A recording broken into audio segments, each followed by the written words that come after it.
Hey folks, it's Nate. Thanks for joining me at the art table again today. Longtime viewers of this channel are well aware of the fact that I have a great interest in independent comics. And there's a long-standing debate in the world of independent comics over what is better, to have a great breadth of content or to very deeply invest in a single piece of content to make it as high quality as possible. I think there are very good arguments on each side of this debate. The obvious points being that a breadth of content gives a lot of stuff for people to look at, chances to find things that appeal uniquely to them and that powerfully speak to them. And it also just gives you more chances to drop the ball and still produce something else that people really like.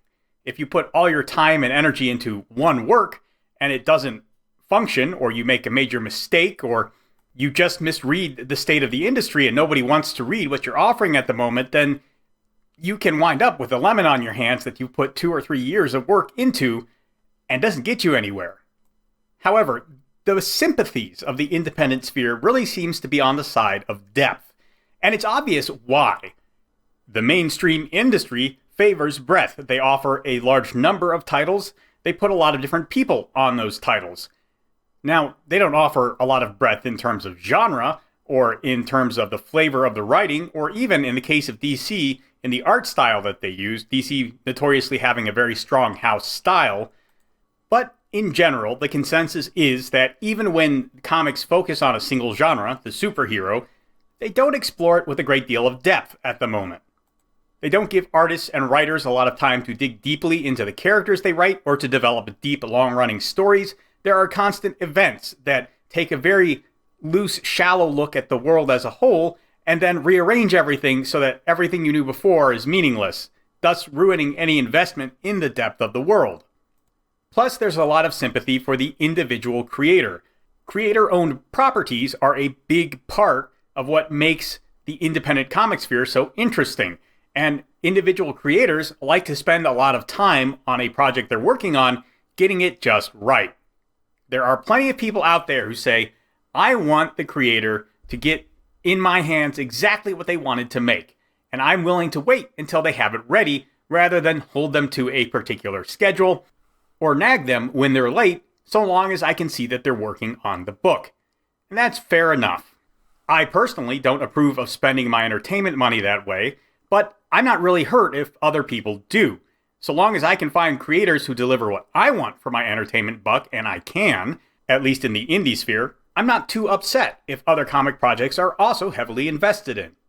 That said, I am also an apologist for a certain breadth of content. You need a certain amount coming out regularly to really service a story in the way that I think is appropriate. As I've said before, I am an apologist for the story circle model of storytelling. I believe stories really need to be able to accommodate other people coming in and joining in the storytelling to truly succeed and make a mark on the culture. And while occasionally the towering work of genius will do that, I think a towering work of genius is more likely to come from a person who disciplines themselves and regularly creates something, tells a story over and over again, honing it, tightening it, and developing their craft, rather than by a solitary genius who spends all their time working on a singular thing and never getting wide-scale feedback on it. Storytelling is a communal experience, and you do it best when you are constantly getting feedback from the community that is your audience. That brings us to the image on our screen.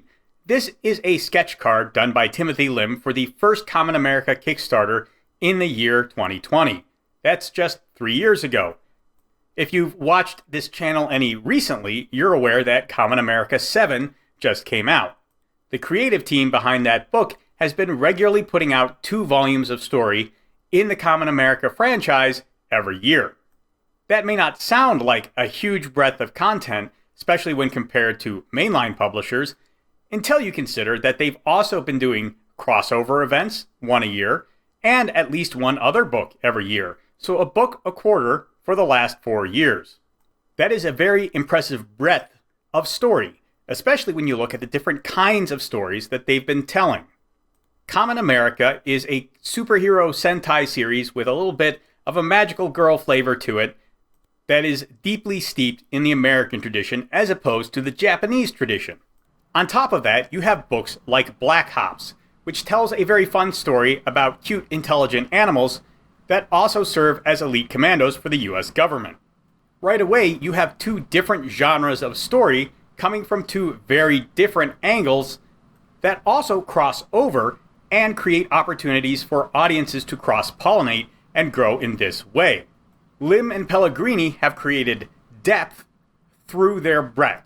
They have combined the products they have offered in a way that makes the audience and the story deeper and richer. Add in the sheer volume of fan art and cosplay that you see for these characters, and you begin to get an appreciation for just how much of an impact this little comic series by virtually unknown writers and artists has managed to accrue over the last 4 years. It's very impressive, and the breadth of the content is an ingredient to the depth of the passion of the fan base. Now, I know that some people will question how deeply invested the fan base actually is. There are, of course, some vocal voices in the fandom. No surprise there, every fandom has a couple of loudmouths. So I was very interested earlier today when I saw that this sketch card from the original Kickstarter had gone up on sale on eBay. According to the seller, this was the first time such a piece of memorabilia had been sold on eBay, and he had no idea what the correct pricing was. So he sort of pulled a number out of his hat, and he said $350. That's quite a lot of money for a 9x10 card with a sketch on it. I was not sure that this was going to sell at that price point. I didn't think there was enough of a fandom to justify that kind of a price point, but it sold in a couple of hours. Now it's true that the quality of illustration and the quality of storytelling are things to be desired in and of themselves. However, no matter how good the artist or writer, you will not always get those things to the level you want them. It doesn't matter how long you take, it doesn't matter how authentically your vision is communicated.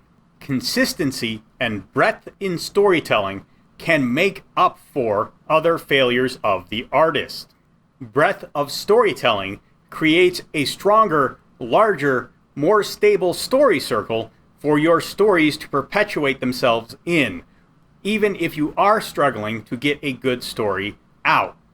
Passion and investment from your audience will go a long way to hold you up when you stumble in your creative process. As such, don't be afraid to put a lot of depth and passion and work into the stories you tell. But also, don't be afraid to look for a system that allows you to be consistent and create a story with enough breadth to suck in an audience and keep them with you over the years. Lim and Pellegrini have accomplished this in a very remarkable way, and one that I'm sure will continue to pay them dividends as the years roll on. But that's just my thoughts on it. Let me know what you think down in the comments below. There's a like button and a subscribe button down there. You can use those as you see fit, and I'll talk to you later.